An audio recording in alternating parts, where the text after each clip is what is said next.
சுவாசமுள்ள யாவும் கர்த்தரை துதிப்பதாக. அல்லேலூயா.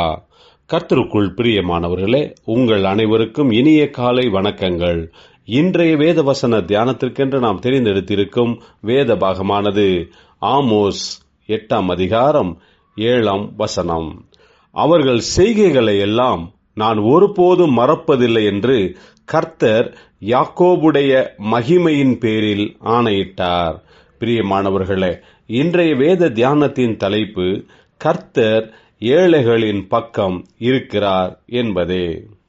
இந்த ஆமோஸ் தீர்க்க தரிசனத்தில் 8 அதிகாரத்தில் கர்த்தர் தீர்க்கதரிசியின் மூலமாக சொல்லுகிறது என்னவென்றால், தேசத்தில் சிறுமைப்பட்டவர்களை ஒழிய பண்ண, எளிமையானவர்களை விழுங்கி, நாங்கள் மரக்காலை குறைத்து சேக்கல் நிறையை அதிகமாக்கி கள்ள தராசினால் வஞ்சித்து தரித்திரரை பணத்துக்கும் எளியவர்களை ஒரு ஜோடு பாதரட்சைக்கும் கொள்ளும்படிக்கும் தானியத்தின் பதரை விற்கும்படிக்கும் நாங்கள் தவசம் விற்கத்தக்கதாக மாத பிறப்பும் நாங்கள் தானியத்தின் பண்டகசாலைகளை திறக்கத்தக்கதாக ஓய்வு நாளும் எப்போது முடியும் என்று சொல்லுகிறவர்களே, இதை கேளுங்கள்.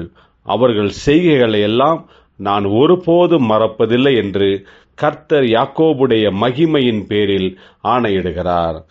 பிரியமானவர்களே, நாம் சிறுமைப்பட்டவர்களுக்கும் ஏழைகளை குறித்தும் நாம் அதிக கவலை உள்ளவர்களாக இருக்க வேண்டும்.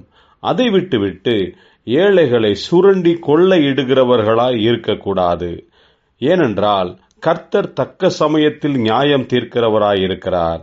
இன்றைக்கு நாம் உலகத்தில் பார்க்கும்போது தாங்கள் மாத்திரமே சுகபோகமாக ஆடம்பரமாக இருக்க வேண்டும், நல்ல பதவி அந்தஸ்து உள்ளவர்களாக இருக்க வேண்டும் என்கிற சுயநலம் அதிகமாக இருக்கிறதை காண்கிறோம். இதற்காக அநியாயமாக அக்கிரமமாக பணத்தை சம்பாதிக்க வேண்டும் என்ற முயற்சிகள் அதிகமாக நடந்து கொண்டிருக்கிறது. அவைகளெல்லாம் தேவனுக்கு விரோதமான காரியங்களாகும். அதை தேவன் எதிர்க்கிறவராகவும் இருக்கிறார். ஏனென்றால் தேவன் சிறுமைப்பட்டவர்கள் ஏழைகளின் பக்கம் நிற்கிறவராயிருக்கிறார். ஏழை எளியவர்களுக்கு செய்யப்படும் அநியாயத்தை தேவன் சகித்துக் கொள்ளுகிறவர் அல்ல. கர்த்தர் சரியானபடி தக்க சமயத்தில் நியாயம் செய்கிறவராயிருக்கிறார். ஜெபிப்போம். ஜீவனுள்ள தேவனே, ஏழை எளியவர்களை எந்த விதத்திலும் அநியாயமாய் ஏமாற்றி பணம் சேர்க்காதபடிக்கு நாங்கள் சிறுமைப்பட்டவர்களுக்கு எளியவர்களுக்கு எல்லா விதத்திலும் உதவி செய்யும்படிக்கு கிருபை தாரும், ஆசீர்வதியும். இயேசு கிறிஸ்துவின் நாமத்தில் ஜெபிக்கிறோம் நல்ல பிதாவே. ஆமேன்.